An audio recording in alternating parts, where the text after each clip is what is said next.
Hi everyone, welcome to our channel MK Arts Paradise. இப்போ next நம்ம இந்த வீடியோவில் என்ன பார்க்க போகிறோம் அப்படின்னு பார்த்தோன்னா, நம்ம ஆல்ரெடி செயின் போட்டு பார்த்துட்டோம், எண்டு நாட் போட்டு பார்த்துட்டோம். இப்போது அந்த செயின் ஸ்டிச்சோட ஒரு லைன் போட்டு பார்த்துருக்குறோம். இப்போ சிங்கிள் லைனாக நம்ம போட்டு பார்த்துட்டோம். இதையே single line, double line, triple line அப்படியே பக்கமாக நமக்கு இப்போ நீங்கள் நெக் ஒர்க்கு, ஸ்லீவில் பார்ட்ரு இந்த மாதிரிலாம் நம்ம போடும்போது இந்த சிங்கிள் லைன் கூட டபுள் லைன் போடுவோம், ட்ரிபிள் லைன் போடுவோம். அதுக்காக நம்ம இதெல்லாம் யூஸ் பண்ணுவோம். ஸோ அதனால் இன்றைக்கி நம்ம பார்க்க போகிறது single line, double line, triple line. இது எப்படி போடுறதுன்ற ஸ்டிச்சை தான் இன்றைக்கி நம்ம பார்க்க போகிறோம். இப்போ ஆல்ரெடி நம்ம பார்த்துருக்கோம் சிங்கிள் லைன்னா எப்படி இருக்குன்றது. இதுதான் நமக்கு சிங்கிள் லைன்.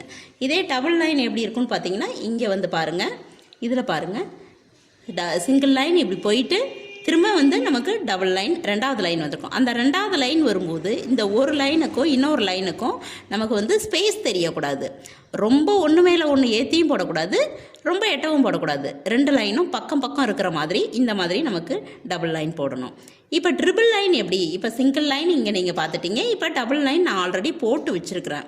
இப்போ இந்த டபுள் லைனுக்கு அப்புறம் ட்ரிபிள் லைன் எப்படி எடுக்கிறது அப்படின்னு பார்த்தீங்கன்னா, இதை வச்சு நீங்கள் டபுள் லைன் எப்படி எடுத்திருப்பேன்றதை நீங்கள் யூகிக்க முடியும். இப்போ நான் வந்து ரெண்டாவது லைனோட லாஸ்ட் இடத்துல இருக்கிறேன். இப்போ பாருங்கள், இந்த டபுள் லைனை முடிக்க போகிறேன். இதை போட்டுட்டு லாஸ்ட்டாக எப்படி முடிக்கிறதுன்றது பாருங்கள். குட்டியாக ஒரு செயின் போட்டுட்டேன். நீங்கள் அப்படியே இப்படியேவும் எடுக்கலாம் நெக்ஸ்ட்டு. ஆனால் இங்கே வந்து ஷார்ப்பாக இருக்கும். அது வந்து நம்ம ப்ராஜெக்ட் ஒர்க்கு அந்த மாதிரி பண்ணும்போது அந்த மாதிரி எடுத்துக்கலாம். ஆனால் இப்போ நம்ம லைனாக பண்ணுறோம் அப்படின்றதுனால நம்ம என்ன பண்ண போகிறோம் அப்படின்னா, நம்ம லாஸ்ட்டாக முடிக்கும்போது ஒரு குட்டி லாக் போட்டுட்டு சைடு அடுத்த லைன் நம்ம வரணும் இல்லைங்களா? அப்போது அடுத்த லைன் வரும்போது எந்த மாதிரி எடுக்கிறோன்றதை நீங்கள் பார்க்குறீங்க. இப்போ இந்த இடத்துல எனக்கு வந்து பிரிஞ்சிருச்சு. இந்த பிரிஞ்ச லைனை நான் மறுபடியும் வந்து பேக்கில் எடுத்துட்டு நான் திரும்ப கனெக்ட் பண்ணுறேன். இப்போ பாருங்கள்,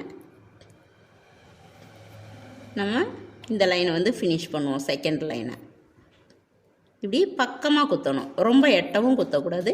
லைட்டாக அந்த லைனுக்கு ஆப்போசிட் சைடு இப்படி இந்த வாக்கில் ஸ்லாண்டிங்காக நீடில் வச்சுட்டு குத்தினோம்னா நமக்கு கேப்பு வராது. இப்போ லாஸ்ட்டாக போட்டுட்டோம். இப்போ என்ன பண்ணுறோன்னா, இந்த சைடில் நெக்ஸ்ட் லைன் எடுக்க போகிறோம் இல்லையா, இப்படி எட்டக்க குத்தாமல் பக்கத்துலேயே சைடில் ஒரு குட்டி லாக் போட்டு எடுத்துடுறோம். த்ரெட்டை போட்டு எடுத்துட்டு அப்படியே கண்டினியூவாக நம்ம செயின் போட்டுக்கிட்டே வரோம்.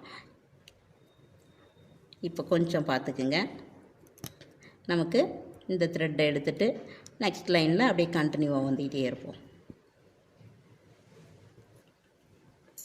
இங்கே பாருங்கள், இப்போ நமக்கு ஸ்மூத்தாக வரும். மீடியமாக ஃபஸ்ட் லைனில் ஒரு செயின் எந்த லென்த்துக்கு போடுறோமோ அதே லைனில் தான் செகண்ட் லைனும் போடணும், நம்ம தேர்ட் லைனும் போடணும். இப்போ நம்ம ட்ரிபிள் லைன் செயின் வந்து பார்த்துக்கிட்டு இருக்கிறோம். நம்ம இப்படி போடுறோம். இப்போ பார்த்தீங்கன்னா சிங்கிள் த்ரெட்டு மட்டும் எனக்கு வந்துருச்சு. நான் அதை திரும்ப பேக்கில் பிரிச்சுட்டு மறுபடியும் டபுள் த்ரெட் வந்து இந்த இடத்துல எடுக்கிறேன். சாரி, டங் ஸ்லிப் ஆகிடுச்சு.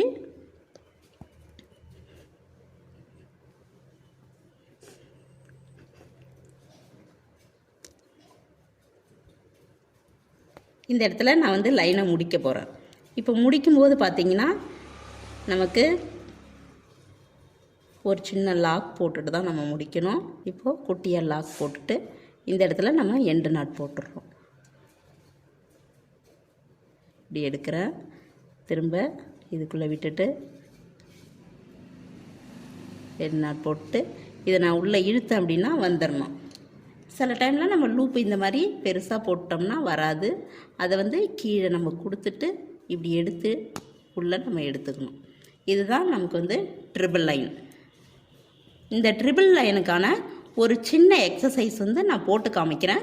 அது வந்து ஏன் அந்த ஒரு எக்ஸசைஸ் போட்டு காமிக்கிறேன் அப்படின்னா, ஒவ்வொரு இடத்துலையும் எங்கே ஸ்டார்ட் பண்ணணும் எங்கே முடிக்கணுன்றது இருக்குது. அதனால் ஒரே ஒரு எக்ஸாம்பிள் மட்டும் நான் போட்டு காமிக்கிறேன். அதுக்கப்புறம் உங்களுக்கு எக்ஸசைஸ் ஒர்க்கு கொடுக்குறேன். அது என்னன்னு சொல்லிவிட்டு இப்படி கொஞ்சம் வந்து பாருங்கள். இப்போது நான் வந்து உங்களுக்கு இந்த single line, double line triple லைனுக்கு ஒரு சின்ன எக்ஸசைஸ் கொடுக்கறதுக்காக ஒரு ஷேப் எடுத்திருக்கேன். அதாவது என்னென்னா திலகம் ஷேப் எடுத்திருக்கேன். ஏன் மற்ற ஷேப்ஸ் எல்லாம் எடுக்காத திலகம் ஷேப் எடுத்திருக்கிறேன் அப்படின்னா, இங்கே நமக்கு கார்னர் எப்படி திருப்புறதுன்றதும் ஓரளவு நம்ம இதில் பார்க்கலாம். அதே சமயம் இந்த ரவுண்ட் ஷேப் எப்படி எடுக்கிறதுன்றதும், ஏன்னா சிங்கிள் லைனில் நம்ம போட்டுருவோம், டபுள் லைன் ட்ரிபிள் லைன் வரும்போது கொஞ்சம் வித்தியாசம் வரும்.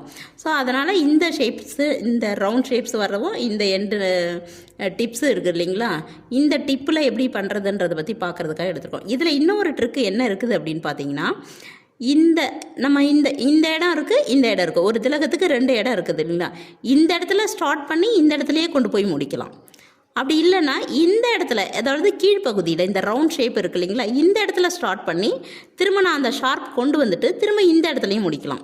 நமக்கு எது நீட் ஃபினிஷிங் வருதுன்றதை நீங்கள் இதில் ஒர்க் அவுட் பண்ணி பாருங்கள். அப்போது உங்களுக்கு எது நீட் ஃபினிஷிங்காக வருதோ அதில் நீங்கள் முடிச்சுக்கிங்க. எனக்கு தெரிஞ்சு இந்த நுனியில் ஆரம்பித்து நுனியில் முடிக்கிறது கொஞ்சம் நீட் ஃபினிஷிங்காக நமக்கு தெரியும். இந்த இடம் பிசிறு தட்டாத இருக்கும். இந்த இடத்துல ஆரம்பித்து இந்த இடத்துல முடிக்கும் போது இந்த இடம் உங்களுக்கு பார்த்தாலே நல்லா தெரியும். இது நான் எக்ஸாம்பிளுக்காக சொல்கிறதுக்காக ஆல்ரெடி இந்த திலகத்தை நான் போட்டிருக்கேன். எப்படின்னா, இந்த நடுவில் இருக்கிற ஒரு லைனுக்கு, இந்த திலகத்துக்கு சிங்கிள் லைன் போட்டிருக்கிறேன். இந்த மிடில் இருக்கிற இந்த லைனுக்கு, இந்த திலகம் ஷேப்புக்கு டபுள் லைன் செயின் ஸ்டிச் போட்டிருக்கிறேன். இப்போது லாஸ்ட்டாக இருக்கிற இந்த வெளியில் இருக்கிற இந்த அவுட்லைன் இருக்கு இல்லையா, இந்த திலகத்துக்கு ட்ரிபிள் லைன் போடணும். நான் ஆல்ரெடி டபுள் லைன் போட்டு வச்சுருக்கிறேன். இப்போது 3ஆவதாக இருக்கக்கூடிய இந்த ட்ரிபிள் லைனை நான் போட்டு காமிக்கிறேன். போட்டு காமிக்கும்போது எங்கே நான் ஆரம்பிச்சிருக்கேன் அப்படின்னா, இந்த உள்ளே இருக்கிற இந்த க்ரீன் லைனுக்கு இந்த இடத்துல ஆரம்பித்து இந்த இடத்துல முடிச்சிருக்கிறேன். இந்த செகண்டாக உள்ளதை இந்த ஷார்ப்பில் ஆரம்பித்து ஷார்ப்பில் முடிச்சிருக்கேன். அப்போ அதோட ஃபினிஷிங் எப்படி இருக்குன்னு பாருங்கள். மறுபடியும் இந்த ட்ரிபிள் லைனில் நான் இந்த ரவுண்டு இடத்துல கீழ்ப்பகுதியில் ஆரம்பித்து திரும்ப கொண்டு வந்து இங்கே கீழ்ப்பகுதியில் முடிக்கிறேன். அப்போ ஒவ்வொரு இடத்துக்கு முடிக்கும் போது இந்த ஷார்ப் எட்ஜஸ்லாம் எப்படி நான் கொண்டு வரேன்றதை காமிக்கிறதுக்காக தான் நான் இந்த ஷேப்ஸு நான் எடுத்திருக்கேன். இப்போ நான் தச்சு காமிக்கிறேன். சிங்கிள் லைனு, டபுள் லைனு, இப்போ ட்ரிபிள் லைனோட லாஸ்ட் லைன் நான் இப்போ போட போகிறேன். போட்டு காமிக்கிறேன் எப்படின்றத நீங்கள் பாருங்கள். நம்ம த்ரெட்டு இந்த சென்டருக்கு நேராக எடுக்கிறோம். எடுத்துட்டு அதே சமயம் நம்ம சில்க் த்ரெட்டை யூஸ் பண்ணும்போது எப்போவுமே என்ன தெரிஞ்சுக்கணும் அப்படின்னா, இந்த சில்க் த்ரெட்டை நம்ம கரெக்டாக தான் பயன்படுத்துகிறோமா அப்படின்றது எப்போ நமக்கு தெரியும்னா, இந்த சில்க் த்ரெட்டோட ஷைனிங் அப்படியே நமக்கு ஸ்மூத்தாக அழகாக தெரியும், ஷைன் ஆகி தெரியும். அந்த ஷைன் ஆகி தெரிஞ்சிச்சு அப்படின்னாலே நம்ம சில்க் த்ரெட்டை நல்லா யூஸ் பண்ணியிருக்கிறோன்னு அர்த்தம். ஷைன் தெரியலை, கொஞ்சம் நமக்கு ரஃப்பாக தெரியுது அப்படின்னாலே நம்ம அந்த த்ரெட்டை நம்ம இழுத்து பிடிச்சி போடுறோன்னு அர்த்தம். அந்த மாதிரி இழுத்து பிடிச்சி போடாமல் சாஃப்டாக ஸ்மூத்தாக நல்லா ஹேண்டில் பண்ணுங்கள் சில்க் த்ரெட்டை. அப்போ தான் நமக்கு கரெக்டாக அது வரும். இப்போது இந்த லைனில் இருந்துட்டு நம்ம எந்த மாதிரி எடுத்து இந்த ஷேப்பில் இந்த மாதிரி டைரெக்ஷன்லேயும் வரலாம். இங்கேருந்து இப்படி போய் இந்த பக்கமும் நமக்கு டைரெக்ஷனில் வரலாம். எந்த பக்கம் உங்களுக்கு கை வாட்டம் வருதோ அந்த பக்கம் நீங்கள் போடுங்க. எனக்கு எந்த பக்கம் வாட்டம் வருதுன்னு இல்லை, நான் உங்களுக்கு இப்போதைக்கு போட்டு காட்டுறதுக்காக ஏதோ ஒரு சைடு எடுத்துருக்கிறேன். இப்போது நான் போகிற சைட்லேருந்து ஆப்போசிட் சைடில் நான் முடிக்கணும். இங்கே பாருங்கள், கொஞ்சம் பக்கத்தில் போடுறோம். அதுபோல் நம்ம டபுள் லைன் ட்ரிபிள் லைன்லாம் போடும்போது நமக்கு நெருக்கி அப்படி போடுறோம் அப்படின்னா, ஒன்று ஸ்ட்ரைட்டாக நம்ம இந்த நீடியில் குத்தணும். அப்போ நமக்கு கேப் இல்லாத வரும். அப்படி இல்லை, எனக்கு டக்குன்னு அவசரத்தில் நான் அதெல்லாம் பார்த்து போட முடியாதுன்னா, இந்த லைனோட பக்கத்தில் நெருக்கி வச்சு இப்படி ஸ்லாண்டிங்காக இப்படி சாய்ச்சி நீங்கள் இப்படி உள்ளே குத்துனீங்க அப்படின்னா உங்களுக்கு நல்ல ஒரு நெருக்கம் கிடைக்கும், உங்களுக்கு கேப் இல்லாமல். இப்போ நான் போட்டுட்டு வரேன், நீங்கள் பாருங்கள் எப்படி. இதில் இன்னொரு விஷயம், நம்ம என்ன எடுக்க போகிறோம் அப்படின்னா, அந்த கார்னர் திருப்பும்போது எப்படி கரெக்டாக எடுக்கிறோம். ஏன்னா சிங்கிள் லைனில் வரும்போது ஒரே லைனில் நம்ம போவோம், டாப்பில் ஒரு சென்டர் பாயிண்ட்டுக்கு நேராக மேலே போயிட்டு எடுத்துருவோம். இப்போ ட்ரிபிள் லைன் வரும்போது கொஞ்சம் அந்த இடத்துல எந்த மாதிரி போகணுன்றதையும் பார்த்துக்குவோம். நான் போடும்போது ஏதாவது கேப் இருக்குதான்னு பாருங்கள். சப்போஸ் கேப்பு இருந்ததுனால நான் வீடியோவுக்காக போட்டுட்ருக்கிறேன். கேப்பு வருதா இல்லையான்னு நான் செக் அவுட் பண்ணலை. நீங்கள் போடும்போது கேப் இல்லாமல் போடுங்க. இப்போ நம்ம இந்த ஷார்ப் எட்ஜை கடந்துட்டு இருக்கிறோம்.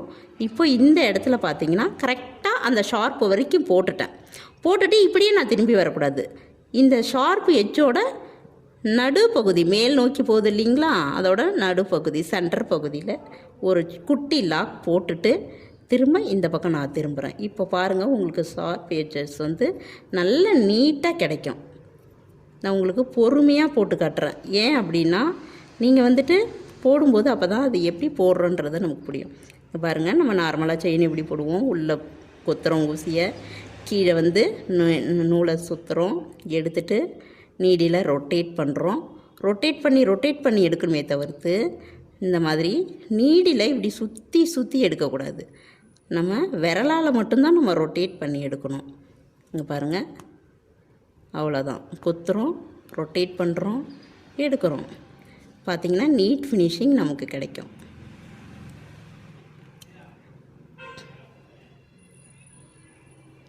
நீங்கள் இந்த மாதிரி போடும்போது உங்களுக்கே ஒரு ஃபீல் இருக்கும், நல்லா ஷைனிங் கிடைக்கும். நம்ம சாஃப்டாக இழுக்காமல் போட்டோம் அப்படின்னா இதில் நல்லா பாருங்கள். அதுபோல் இங்கே மறுபடியும் இந்த இடத்துல நான் ஒன்று சொல்லிக்க விரும்புகிறேன். என்ன அப்படின்னா உங்களுக்கு அது தெரியணுன்றதுக்காக. இப்போ நான் ஜாயின் பண்ணும்போது அந்த குத்தின பிளேஸ் இருக்கு இல்லையா, அந்த குத்தின பிளேஸோட ஃபஸ்ட்டு செயின், அந்த செயினோட நடு சென்டரில் நம்ம என்ன பண்ணணும் அப்படின்னா திரும்ப போயிட்டு குத்தணும். அப்போ தான் அது வந்து கரெக்டான ஜாயினிங். குத்திட்டு அந்த சைடு இன்னும் ஒரு குட்டி லாக் போட்டுட்டு நம்ம எண்டு நாட் போடணும். அப்போ தான் அதில் வந்து நீட் ஃபினிஷிங் நமக்கு கிடைக்கும். நம்ம வசமாக அதோடு முடிஞ்சிருச்சு, அந்த முதல் செயினுக்கும் முன்னாடியே குத்தி முடிச்சிட்டோம் அப்படின்னா அது என்னாகும் அப்படின்னா இந்த செயினுக்கும் அந்த செயினுக்கும் ஒரு லிங்க் இருக்காது, கேப் இருக்கும். அந்த கேப்பு பார்க்கும்போது பார்த்தா நல்லா இருக்காது. ஏன்னா ஃப்ரேமில் இருக்கும்போது உங்களுக்கு தெரியாது, ஃப்ரேமை விட்டு கழட்டிங்க அப்படின்னா அது வந்து நல்லாவே பளிச்சுன்னு தெரியும் அந்த கேப்பு. இப்போ நான் எண்டு நாட் போட்டுட்டு நான் முடிச்சிட்டேன். இப்படி உள்ளே இழுத்தோடனே பாருங்கள், நீட்டாக உள்ளே போயிடுச்சு, ஒரு பிசுறு இருக்காது. இதுதான் single line, double line, triple line அதுக்கான ஷேப்ஸு. இப்போ இதுக்கான ஒர்க் அவுட் நான் உங்களுக்கு என்ன கொடுக்க போகிறேன் அப்படின்னா இங்கே பாருங்கள், இந்த ஷீட்டில் வந்து நான் உங்களுக்கு வந்து கொடுக்க போகிறேன். இப்போ இந்த ஷீட்டில் பார்த்தீங்க அப்படின்னா பாருங்கள், சிங்கிள் லைன் ட்ரா பண்ணியிருப்பேன், டபுள் லைன் ட்ரா பண்ணியிருப்பேன், ட்ரிபிள் லைன் ட்ரா பண்ணியிருப்பேன். இதிலெல்லாம் கேப் இருக்கே அப்படின்னு சொல்லிட்டு நீங்கள் கேப்பெல்லாம் ஸ்டிச் பண்ணிடக்கூடாது. ஏன்னா அது உங்களுக்கு டபுள் லைன் தெரியணுன்றதுக்காக தான் பண்ணியிருக்கேன். ஏன்னா நான் ஒட்டி ட்ரா பண்ணியிருந்தேன் அப்படின்னா அது திக்னஸாக மொத்தமான லைனாக தான் தெரிஞ்சிருக்குமே தவிர்த்து அது டபுள் லைனா ட்ரிபிள் லைனான்றது உங்களுக்கு வித்தியாசம் தெரியாது. அதனால தான் நான் கேப்பு விட்டு வரைஞ்சிருக்கேன். நீங்கள் கேப்பு விட்டு தைக்கக்கூடாது. இங்கே நம்ம தச்சு காமிச்ச மாதிரி தான் காமிக்கணும்.